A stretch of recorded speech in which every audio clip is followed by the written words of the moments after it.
in this great turning, we shall learn to lead in love.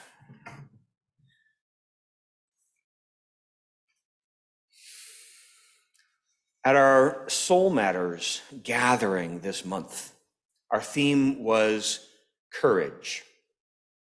One of the suggested questions was this: what seems more dangerous these days, pessimism or optimism? I like that. It doesn't ask the usual, are you a pessimist or an optimist? Goodness, that gets boring so quickly. Everyone just jumps on how they're neither an optimist nor pessimist. We're all realists nowadays, right? But that was not the question. Instead, it asks, which do you think is more dangerous? Well, dangerous to who? For me, for thinking that way, or to society, which would be happy to have me prop up the status quo? Now the question is exciting again. Shall I risk too soon surrender and needless despair with my pessimistic perspective? Or will my optimistic outlook risk unwarranted hope, leading to near willful blindness to the suffering of others, while I accept positive vibes only? Which is more dangerous? And this question is in the context of our current situation together. What seems more dangerous these days? Is it realistic to think things are getting better? Or that things will soon be improving? Or might it be more realistic to anticipate that we have not yet hit bottom and things are going to be getting worse? I was talking to a member of the congregation after a recent worship service in which we played a portion of a General Assembly speech by UUA President Susan Frederick Gray. The congregant expressed some dismay at how pessimistic the speech had seemed, dire warnings for us to rally together for justice. General Assembly occurred at the end of June, I responded, right when the news broke that the Supreme Court had overturned Roe v. Wade. Many people were feeling that the country was losing ground. The congregant nodded, acknowledging the point, but then continued, overall, though, we are making progress. We have been gaining ground. There are things that are so much better today than they were a generation ago. We weren't talking in terms of optimism and pessimism necessarily in that conversation, but the undertones were there. It made me pause and really consider the situation that we are in. Now, don't get me wrong, the situation that we are in is not so good. The federal protections of reproductive rights are being undermined. Our country's democracy has taken a heavy blow with election deniers and voter suppression. Racist white nationalists are in the public square seeking respectability. Our society is severely divided politically. Corporations continue to post record profits while regular folks suffer economically. And globally, this pandemic is still taking lives. And the climate continues to spiral in crisis. And countless other calamities abound. But our question is not about if there is trouble today. The question is about being pessimistic or optimistic given this trouble. The question is, do we think things are going to get better or worse from here? Enter Robert Putnam.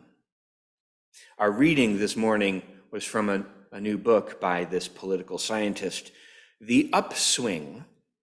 Putnam's answer seems to be yes.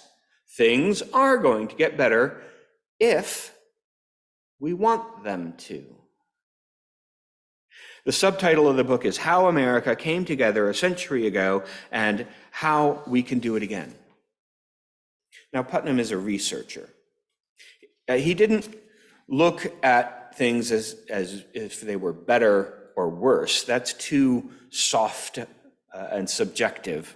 He studied topics a little more concrete, and his scope was vast, reviewing more than 100 years worth of data. He looked at 4 specific metrics: economic, political, social, cultural. To give you just a snapshot. First, economic equality. When the gap between the haves and the have-nots is large, a small number of wealthy individuals find the situation better. But the vast majority of people find the situation worse, right? When there is greater economic equality, more people are better off. The second metric was polarization in politics. You probably have experienced this as well, but it seems to me, from all the negative political ads this year, that my choices are between the corrupt fascists who will ruin the country or the radical socialists who will ruin the country. When there is more cooperation and compromise across party lines, more can be accomplished and more people are better off. Third, Putnam looked at society, and if people were isolated or had what he said was cohesion, social cohesion. I recall an earlier one of his books, Bowling Alone, that dug into this specific metric at length. And his fourth metric is he framed it as cultural. Are people focused on their responsibilities to others or on a narrow self-interest? So here's the most interesting part in all of this. In charting these big trends, he noticed an unmistakable pattern. In each of the 4 independent metrics, there was a steady rise toward a more egalitarian, cooperative, cohesive, and altruistic nation for several decades, and then a turn followed by all 4 metrics falling. And they all line up and have this rise and fall occur at the same time in the life of our nation. And he shows it all on one chart, and he calls it an inverted U, a shift from I to we and back to I again. It started in the Gilded Age, in the 1890s and the early 1900s, a very narcissistic and polarized era, according to the history, yes. That's what he means by I. The measures climb until around the mid-1960s. Some of you remember the 60s? It was a climb toward a more egalitarian and altruistic time, which he labels we. Between the mid-1960s and today, by scores of hard measures and along multiple dimensions, he writes, we have been experiencing declining economic equality, the deterioration of compromise in the public square, a fraying social fabric, and a descent into cultural narcissism. This research is interesting, but what are we to do with it? I do enjoy hearing a sound perspective on history, but I want to know how it will help me grapple with where we are right now today. What do we do with this information? It might seem like the obvious answer is to look back at what we were doing when the trends were climbing and do more of that. Look back at what we were doing as the trends were falling and do less of that. But it's not that simple. Part of it is that simple. Looking back at the early 1900s, we can witness a progressive movement towards national shared values and the social gospel movement happening in Christian churches. And eventually, the political New Deal came out. In part, it is as simple as hearkening back to some of those efforts and enacting them again today. We can and we should encourage the revival of communal care and mutual responsibility as a nation. However, when we look at what happened in the 1960s as a template for what we should not do, we do well to be more nuanced. The book even warns that it is important to realize the cohesive we developed over that first half of the 1900s was fundamentally a white male we. As the measures trended back down from the 60s, the country was experiencing very positive strides toward civil rights and women's rights, for example. The book makes the point that part of the turn away from progress was a backlash as the progress began to include African Americans and women. Society shifted away from increasing mutual responsibility and toward increasing individual freedoms and rights. It's important to notice that the civil rights and the women's rights movements are part of the freedoms and diversity that have grown in our current individual-focused culture now. On the continuum between I and we, our individual rights are strongest in the I pole on that continuum. So yes, we need to encourage more of the progressive steps we took during the previous climb. We need to vote and petition and push for economic and political changes that support greater economic equality and at least a chance at political pluralism across the party lines. But that is not enough. As we rebuild a new we as a nation together, we must acknowledge that the new we needs to be expansive enough to include the we that we really are today. Not only white men, but women and African Americans as well. And while Putnam's book only goes that far, we certainly can go farther, not only women, but non-binary and trans people and queer people as well, not only African Americans, but indigenous and immigrants and other people of color pushed to the margin still today. And to accomplish this, the call for greater equality and mutual responsibility must be in balance. It is not so simple as to call for more we and less I. We need both. The new upswing needs to create a new we rather than a nostalgic reaching back to the we that we used to be. The new we must include and honor some of the particular elements of I. I'm saying we and I way too much. But you understand my point, that it's got to include each individual's worth and dignity as we talk about it in this room. This is not a foreign topic among Unitarian Universalists. Our faith tradition has long been strongly individualistic. We have long focused on our freedoms and on each person's inherent worthiness and personal searching. Lately, we have swung our focus together toward covenants, recognizing this need to balance the I with a strong we. Every community needs to find the balance between the freedom and the equality, and that leaning too heavily on I or on we is ultimately destructive.